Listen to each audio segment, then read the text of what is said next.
All right, let's get right into it. In American politics, there's this powerful and often kind of invisible force that really shapes who holds power, what laws get passed, and frankly, whose voices get heard. It's a practice that's basically as old as the country itself, and it's called gerrymandering. So today, we're going to pull back the curtain on how these lines are drawn and what it all means for our democracy. At its core, the whole issue is captured perfectly right here in this quote. Elections are supposed to be a contest where we, the voters, choose our representatives. But gerrymandering, it completely flips that script. It's a process of manipulating electoral maps to basically engineer a specific outcome. So the key takeaway is this. It's not about persuading voters anymore. It's about drawing districts where the winner is practically decided before a single vote is even cast. So where in the world did this weird word gerrymander even come from? Well, the origin story is just as bizarre as the district shapes it sometimes creates. It's a tale that involves a founding father, a political cartoon, and, yeah, a mythological creature. So picture this. It's 1812, and Massachusetts Governor Elbridge Gerry signs a bill that creates this wild, twisted state Senate district. Why? To give his party, the Democratic Republicans, a huge advantage. His opponents, the Federalists, were, you can imagine, absolutely furious. A newspaper editor looked at the map of this new district and thought, you know what? That looks like a salamander. So he mashed Gerry's name together with salamander and came up with the term gerrymander. A political cartoon made that image famous, and just like that, a political legend was born. Okay, so while the name came from a super weird-looking district, the strategy behind gerrymandering isn't just about drawing squiggly lines on a map. No, it's a precise, almost mathematical exercise that really relies on two fundamental tactics: cracking and packing. Let's break this down because it's really important. Cracking is when you take a big group of the other party's voters and you split them up. You crack them across several different districts. That way, they become a small, pretty much powerless minority in each one. Their votes get diluted. Then there's packing. That's the opposite. You cram as many of the opposition's voters as you possibly can into just one or two districts. Sure, they'll win those districts by a landslide, but all their power is contained, which means their influence everywhere else is way, way weaker. And what's the point of all this cracking and packing? Well, the end goal for both tactics is exactly the same: to create what are called wasted votes. Now, a wasted vote is pretty much any vote that doesn't actually help a candidate win. So in a cracked district, all the votes for the losing party are wasted. And in a packed district, all those votes above the bare minimum needed to win are also wasted. By making your opponent waste as many votes as possible while you waste as few as possible, you can actually win a majority of seats even if you don't get a majority of the votes statewide. It's pretty wild. Now, as you can imagine, this whole practice has been challenged in court for decades. Of course it has. But the legal journey has been a really winding one.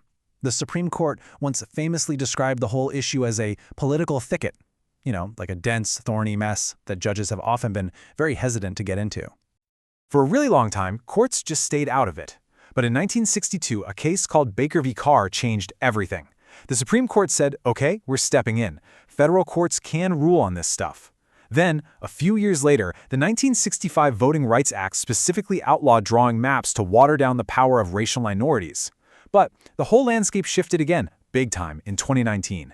In Rucho v. Common Cause, the Supreme Court basically said that while gerrymandering for pure party advantage might be, and I quote, incompatible with democratic principles, it was a political issue, not a legal one for federal courts to solve.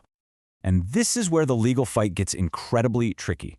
That Rucho decision basically opened the door for map drawers to defend maps that hurt minority communities by just claiming their goal was partisan, not racial. As the NAACP Legal Defense Fund points out, this creates a really concerning loophole. It allows politicians to use partisanship as a cover for disenfranchisement, especially since race and party preference are so closely linked in many parts of the U.S. So all of this brings us to the fundamental question, the one that's at the heart of this entire debate. Is gerrymandering a flaw in our democratic system that we need to fix, a bug? Or is it just an unavoidable, baked-in part of the whole political process, a feature? On one side, you have groups like the Brennan Center for Justice who argue it's absolutely an undemocratic bug. They say it creates these skewed maps where the outcomes are basically guaranteed, and our choices as voters just don't matter as much. But on the other side, organizations like the Heritage Foundation argue that it's more like an inevitable feature. They say, look, politics is always going to be part of this process, it's not an exact science, and turning the job over to so-called independent commissions just makes the people drawing the maps unaccountable to anyone.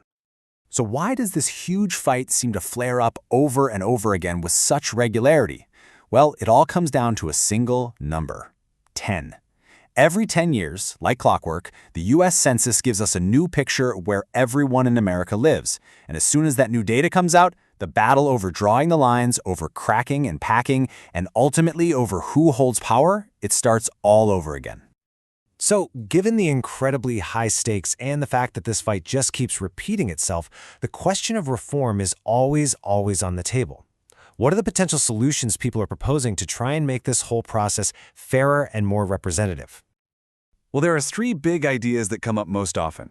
The most common one is creating independent commissions, basically taking the power to draw maps away from the politicians themselves. Another idea is to change the voting system itself, maybe moving to something like proportional representation to make that whole wasted vote problem less of a factor. And a third, maybe more modest proposal, is just to require a lot more transparency, forcing the whole map drawing process out into the open so the public can see exactly how it's being done and why. At the end of the day, this all comes back to a couple of core questions. In a government that's supposed to be of the people, by the people, and for the people, who should actually have the power to draw the lines that define our representation? Should it be the politicians we elect, independent experts, maybe even computer algorithms?